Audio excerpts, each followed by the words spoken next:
não parar, não precipitar e não retroceder. Então dizer para esse cara, sabe quando nós vamos parar? Nunca. Nunca na sua porca vida. O canal tranquilo? Então, na nossa comunidade do YouTube a gente sempre deixa alguma postagem juntamente com alguns links de livros para vocês adquirirem.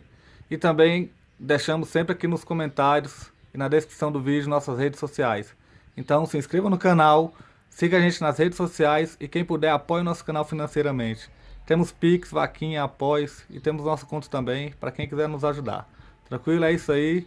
Sempre com Deus, pátria, família e liberdade por um Brasil melhor. Valeu!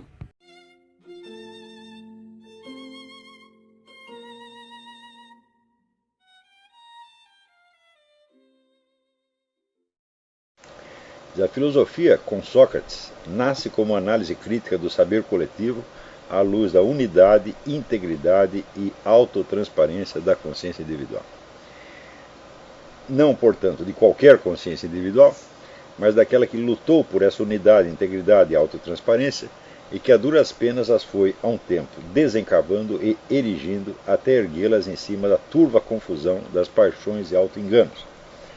Confusão que, em parte ao menos, nasce da absorção passiva, desordenada e acrítica das crenças coletivas.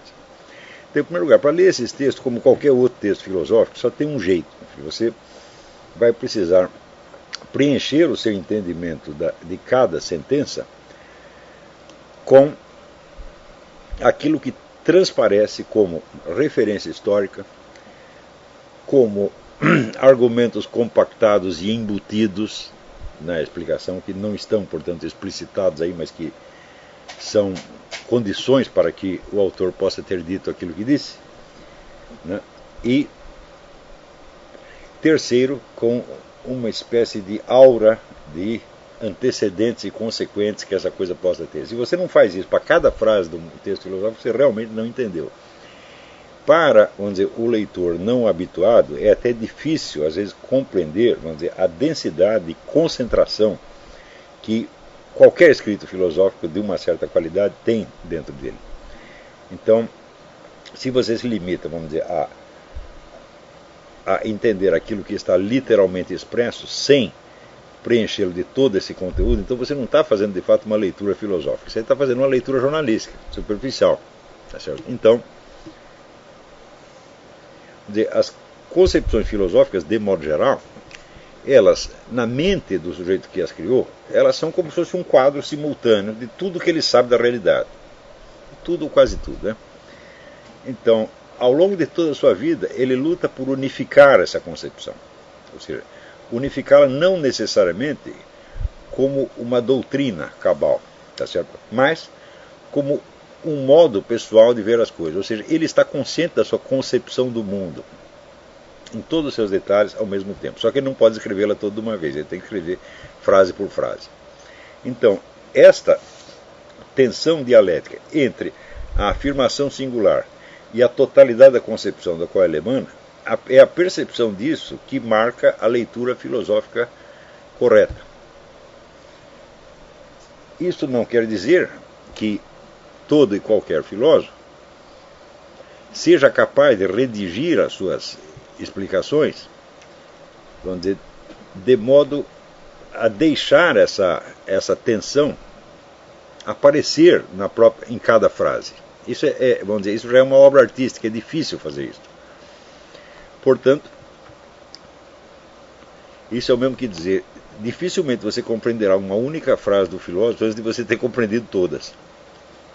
E às vezes você compreende coisas que não estão em frase, algumas coisas que não estão ditas, mas que estão subentendidas e que simplesmente não é materialmente possível escrever ou não houve tempo de escrever. Então esta tensão, você tem que ler cada frase como se ela fosse um símbolo do conjunto da visão do que o filósofo tem das coisas. Isso se aplica ao meu texto como a qualquer outro texto filosófico, né? Então,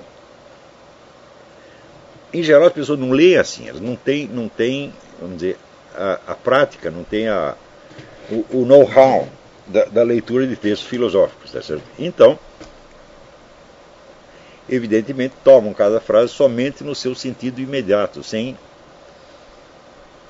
conceber-as implicações que aquilo tem, implicações conscientes que aquilo tem para o autor do texto, tá certo? Não estou me referindo a intenções subconscientes, né? Sondar intenções subconscientes qualquer bêbado faz. O difícil é compreender o pensamento consciente do sujeito, né? Então,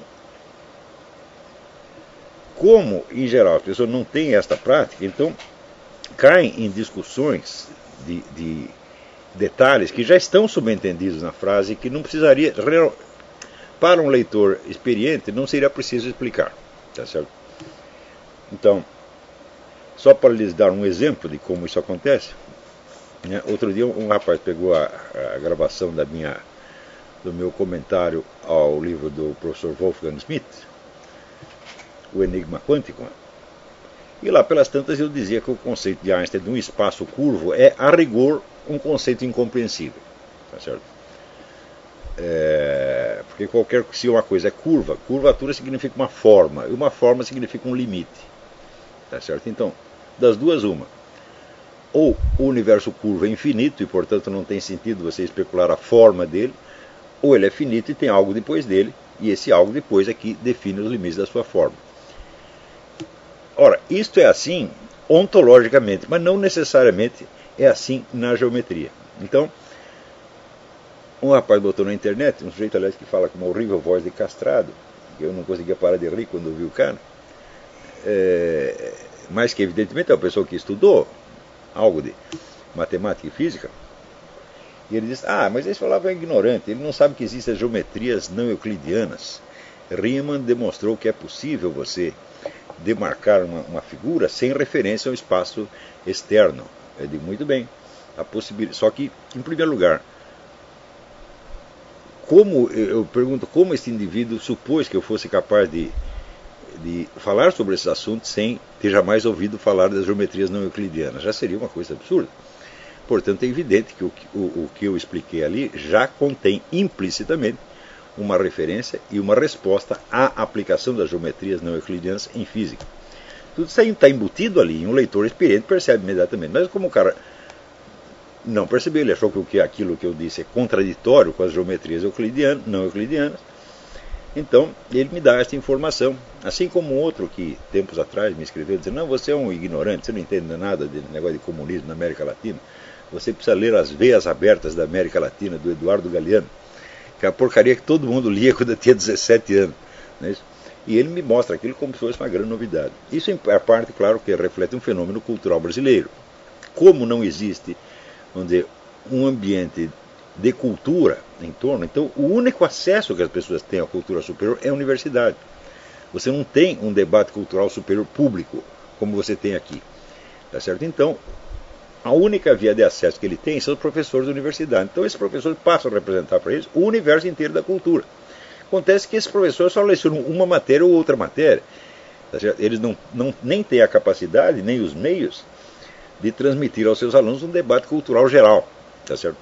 Portanto, isso quer dizer que os conceitos que o sujeito aprende quando estuda biologia ou quando estuda física adquirem para ele uma validade universal ontológica que nenhuma teoria científica tem.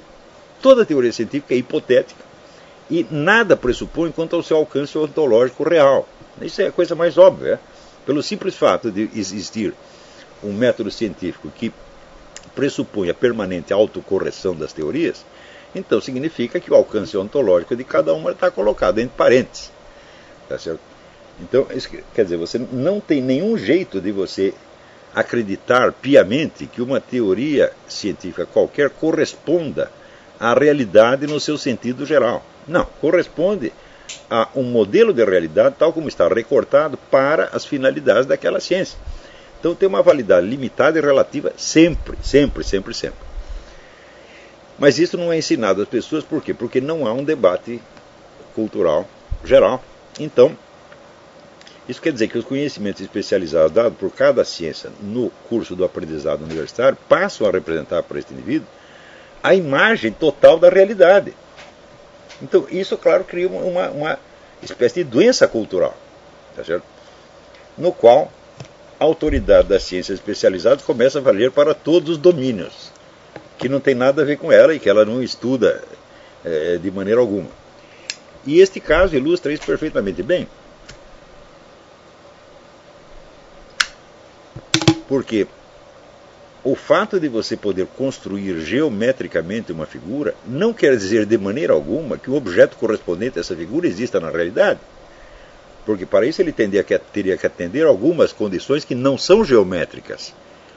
Não é isso? Então, a geometricidade de uma figura não é a garantia da sua substancialidade ontológica. Isso é uma coisa simples, elementar. Então eu digo, de fato o Riemann demonstrou que dá para construir isto. Só que, em primeiro lugar, se você tomar esta possibilidade geométrica como uma expressão da realidade, você estará entrando em choque com o teorema de Gödel, que mostra que tudo que tem um limite tem alguma coisa depois. Então, quer dizer, você tomar simplesmente a geometria de Riemann como se fosse uma descrição do espaço não geométrico, não imaginário, não mental, mas do espaço físico, em primeiro lugar, é uma extrapolação indevida, e em segundo lugar, é um absurdo e uma falsidade. De modo que o caráter, por assim dizer, paradoxal do conceito do espaço curvo, ele continua aí, e é um problema que não foi resolvido até hoje. Tá certo? Então, quando Einstein diz que o espaço é curvo, ele quer dizer que uma multidão de fenômenos físicos se comporta como se o espaço fosse curvo. Ele não quer dizer que o espaço é curvo na realidade ontologicamente. Einstein não era um imbecil para confundir, vamos dizer, nem a descriptibilidade geométrica, nem sequer a descriptibilidade física de um fenômeno, como uma prova da sua realidade, no sentido ontológico e pleno da coisa. Então, isso quer dizer que com um pouco de prática de leitura filosófica, esse rapaz entenderia que a objeção que ele está levantando já está embutida no meu próprio argumento faz muito tempo, e não haveria nem mesmo o que discutir sobre esse aspecto. Né? Então, eu vejo que objeções desse tipo surgem sempre que eu explico alguma coisa fora do contexto do seminário, e às vezes até dentro. Quer dizer, tem gente do seminário que comete esse mesmo tipo de equívocos. Já veremos como isso acontece. Mas se eu digo alguma coisa no programa, e evidentemente no programa a gente tem pouco tempo, você tem 2 minutos no máximo para expor cada assunto, então é necessário falar as coisas de uma maneira compacta. E quanto mais compacta a exposição, maior a possibilidade desses equívocos. Então, invariavelmente, as pessoas me enviam dezenas de objeções que já estão embutidas no próprio argumento, já estão embutidas e respondidas antecipadamente no próprio argumento. Por quê? Eu já pensei em tudo isso. Sempre que você lê um filósofo, né, e sem você ter muita prática da coisa, vamos dizer, a coisa mais prudente e necessária é você supor que as objeções que você pensou, ele também já pensou, e já está respondendo a elas, às vezes de maneira implícita, tá certo? Mas é uma característica assim, as pessoas inteligentes, elas sempre tendem a imaginar que os outros são tão inteligentes quanto elas. E as pessoas burras tendem a imaginar que os outros são ainda mais burros que elas. Tá certo? Do mesmo modo, as pessoas de cultura, elas vivem num universo de referência cultural muito amplo. E elas supõem que, ao menos implicitamente, o seu ouvinte ou tem aquela referência ou é capaz de compreendê-las intuitivamente no instante da exposição. Expectativa que às vezes não se cumpre. Então, um dos motivos da existência deste curso é tentar criar um público capaz de entender essas coisas, um público capaz de ler textos filosóficos.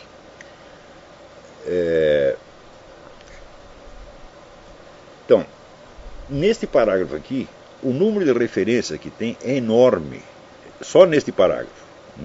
Para mim, todas elas estão presentes, e eu estou consciente delas no instante que escrevo isso. E espera-se que, vamos dizer, um leitor experiente as apreenda no mesmo momento, e entenda todo, vamos dizer, o fundamento não expresso que está sustentando o que eu estou dizendo. Tá certo? Por exemplo,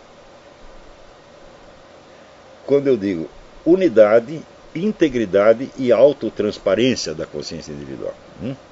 Bom, todo mundo sabe que a consciência individual não é caracterizada pela posse dessas 3 qualidades.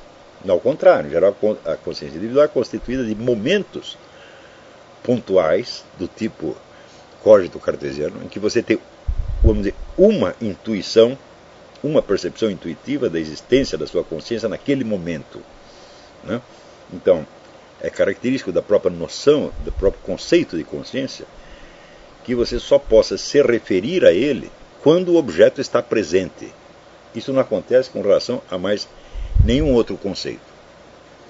O conceito de elefante não supõe a presença de um elefante, tá certo? Nem o conceito de universo pressupõe a presença do universo, né? O conceito de universo, em princípio, deveria ser o mesmo se o universo não existisse, tá certo? Mas o conceito de consciência individual não pode ser pensado exceto na presença da própria consciência individual. Ou seja, não há nenhum meio de você se desfazer da sua consciência, se desidentificar dela para olhar-a desde fora. Tá certo? Então, o ato de reflexão pelo qual eu tomo consciência da consciência intensifica essa consciência. É a famosa, aqui é uma referência implícita, a famosa regra do Padre Laduzans. Se eu sei que sei. E se eu sei que sei, eu sei que sei que sei. E assim por diante. Nem sempre toda a intensidade deste ato intuitivo aparece de maneira explícita, mas implicitamente está sempre ali. Quer dizer, se eu sei que eu tenho uma consciência, então eu estou consciente disto. Quem é que tem, portanto, consciência da consciência é a própria consciência e assim por diante. Em segundo lugar, isto então se refere, vamos dizer, à autotransparência da consciência individual. A consciência individual ela é sempre autotransparente, mas note bem, ela só é autotransparente no sentido pontual, no sentido instantâneo do cogito ergo sum. Se eu sei que sei. Tá certo? Porém, ela é autotransparente de modo permanente e total, ou seja,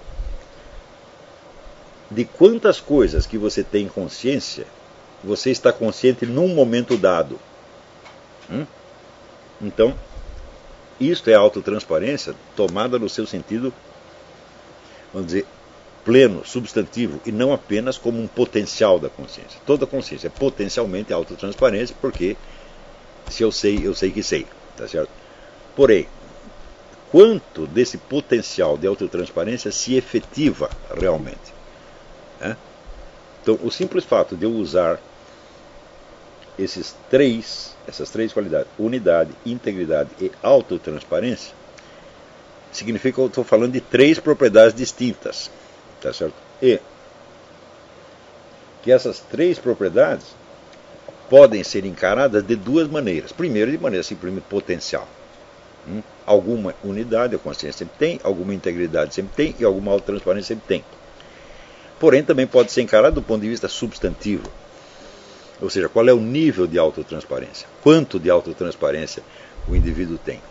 Ou seja, de quantas coisas que ele tem consciência, ele está consciente num momento dado. Ou seja, qual a sua capacidade e a intensidade da sua força de relacionar uma coisa com outra em cada momento. Então, dito de outro modo, nós poderíamos chamar isso da presença da consciência a si mesma. Então, se eu sei que sei. Sim, mas quantas coisas eu sei? E, portanto, quantas coisas eu sei que sei?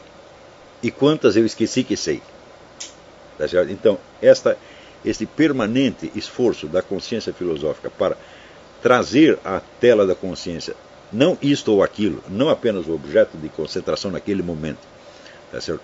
Mas a totalidade da sua referência, a totalidade do conhecimento disponível, este esforço é o que caracteriza a formação do filósofo. Então, nenhuma dose de autotransparência é jamais suficiente para um filósofo. Ele sempre está se esforçando para saber se ele esqueceu alguma coisa, se algo ele não está levando em conta. Isto é o tempo todo, tá certo? E por isto mesmo é que, em geral, quando você levanta objeções a um filósofo, tá certo? Você só pode fazê-lo se você estiver consciente da visão do mundo integral que ele tem. Porque muito provavelmente aquele problema que você está levantando, ele já pensou naquilo, ele está consciente do momento mesmo em que ele está dizendo aquilo. Isso não estou me referindo a mim, isso é todo e qualquer texto filosófico, a não ser que seja um texto muito ruim.